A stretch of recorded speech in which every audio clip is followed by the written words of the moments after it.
आपने मुझे वित्तीय विधेयक पर बोलने का मौका दिया। किसान मजदूर रात में थक के सो जाते हैं, सपने में देखते हैं कि जीवन बदल रहा है, गरीबी खत्म हो रही है। सुबह जब आँख खुलती है तो लगता है वापस जुगा तू है। ऐसा ही इस बार का बजट गरीबों के लिए था। महोदय, मैं अपने क्षेत्र से शुरुआत करूंगा।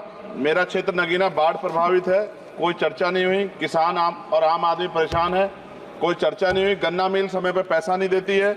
गुलदार ने 30 लोगों की जान एक साल में ली है पिछले, कोई फर्क नहीं पड़ता अमीरों को। उद्योग धंधे लगाने की कोई बात नहीं हुई। मेडिकल कॉलेज और एम्स के निर्माण की कोई बात नहीं हुई। ग्रामीण क्षेत्रों में खेलों को बढ़ावा देना, स्पोर्ट कॉलेज की कोई बात नहीं हुई। महोदय, देश में भूमि सुधार किया जाए। लाखों बीघा जमीन जो है भूमाफियाओं ने कब्जाई हुई है, भूमिहीन लोगों को भूमि दी जाए। बिजली के दाम में कटौती की जाए। गरीबों को कम दाम पे जो है बिजली उपलब्ध कराई जाए। ठेकेदारी प्रथा, संविदा, लेटर एंट्री खत्म की जाए। पक्की नौकरी दी जाए। निजीकरण की वजह से सरकारी नौकरियां लगभग खत्म हो गई हैं। मेरी मांग है, और मैंने निजी विधेयक भी पेश किया था, कि निजी क्षेत्रों में SC ST OBC के लोगों को आरक्षण की व्यवस्था कराई जाए और पुरानी पेंशन बहाल की जाए। लोगों के पास एक तरफ सरकारी योजना चलाकर प्रधानमंत्री आवास योजना जो है उसके नाम पर मकान दिए जाने की बात होती है, वहीं दूसरी तरफ लखनऊ के अकबर नगर को तोड़ दिया जाता है। नवी मुंबई में के खार घर में What is his name? Patil. Patil is not from caste. No, this is the caste. उसकी जार This is Kashmir, Chandrasekhar. No, this Patil. Mic नहीं है सर, This one, बंद कर रहे हो सर? independent. This is independent. आ गया। धन्यवाद। हमारे लोग सर आर्थिक रूप से बड़े कमजोर हैं और 2 अप्रैल 2018 के मुकदमों के लिए कई बार सरकार से बात हुई, वापस नहीं हुई। उनको वापस कराया जाए। भीमा को वकीलों को बहुत पैसे लगते हैं सर। भीमा कोरेगांव में 3000 लोगों पर मुकदमे हुए थे महाराष्ट्र में, वो वापस नहीं हुए। पुणे में दीक्षा भूमि जो हमारा गौरव है उसका वहाँ पार्किंग बना के उसको अपमानित किया जा रहा है, इसको बंद कराया जाए। पेट्रोल पंप के जो डीलर्स मार्जिन है वो 2017 से नहीं बढ़ा सर, इसका असर ग्राहकों पे पड़ता है। इसका असर जो है पेट्रोल पंप के नेटवर्क सुचारू रूप से चलाने पे पड़ता है। डीजल मार्जिन की बढ़ोतरी ना होने से हजारों कर्मचारी, लाखों कर्मचारी जो वहाँ काम करते हैं उनके जीवन पर असर पड़ रहा है।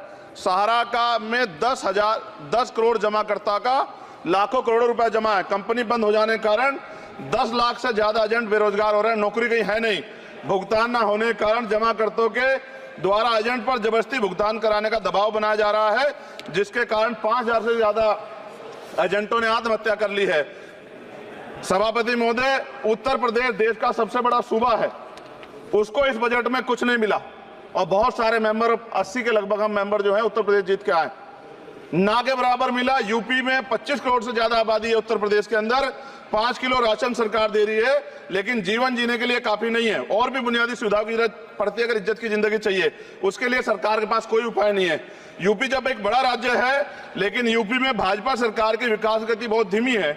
हमारी सरकार से, केंद्र की सरकार से मांग है, हमें यूपी की सरकार की चिंता नहीं है, लेकिन यूपी की जनता की चिंता है। मैं मांग करता हूं कि यूपी को 4 भागों में विभाजित किया जाए। डॉक्टर बाबा साहब अम्बेडकर ने कहा था 1995 में, उनकी बुक है थॉट्स ऑफ लिंग्विस्टिक स्टेट, किताब में कहा था राज्य जितना छोटा होगा राज्य की प्रगति उतनी होगी, जनता को रोजगार मिलेगा और जनता का जीवन संपन्न होगा।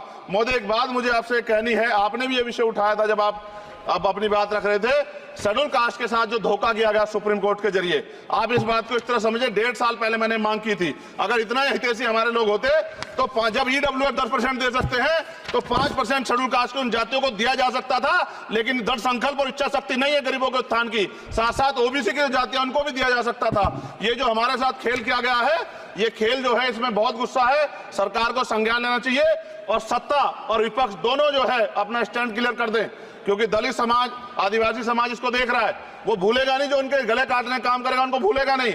और साथ साथ एक जो मेरी पर्सनल है सर, अभी मैं सुबह से प्रयास कर रहा था कि विनेश के लिए बोलूं, जब उसको डिस्क्वालीफाई किया गया, विनेश या नहीं, लेकिन ऐसा लगा जैसे हमें चाकू घुसेड़ दिया गया। मेरे आज भी याद है उस प्रोटेस्ट में मैंने रातें काटी हैं और 4-4 गोली खाई मैंने। ये देश की अस्मिता से जुड़ा मामला था, पर हमारी मांग ये थी कि सरकार स्टैंड क्लियर कर दे, तब भी सुनवाई नहीं की गई। जब मंत्री बोलने आए तो हमने उनसे कहा कि हमें कुछ इंफॉर्मेशन चाहिए, उस पर बात नहीं हुई। सवाल ये है सर, 1 गोल्ड हमारे लिए आ रहा था और जब ये गोल्ड आता देश गौरवान्वित होता।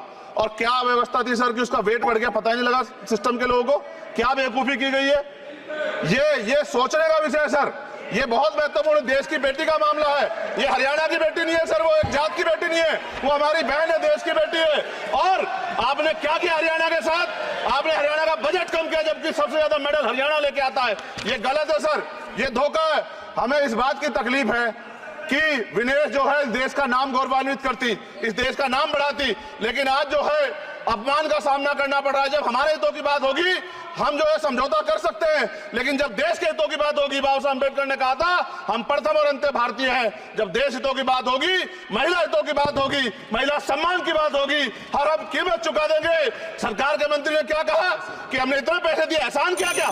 खैरात दी क्या आपने कोई? खत्म कर रहा हूं सर, खैरात दी क्या आपने कोई? इससे ज्यादा पैसे हम आपको दे देंगे, लेकिन आपको चाहिए था कि इस मामले को संभालते और देश का सम्मान बढ़ाते। आपने लापरवाही बरती, इसका खामियाजा हमें भुगतना पड़ा।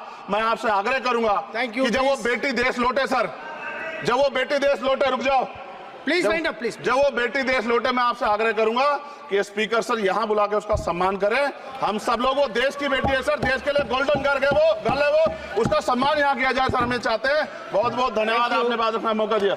महिला विरोधी चुप रहे। थैंक यू कोई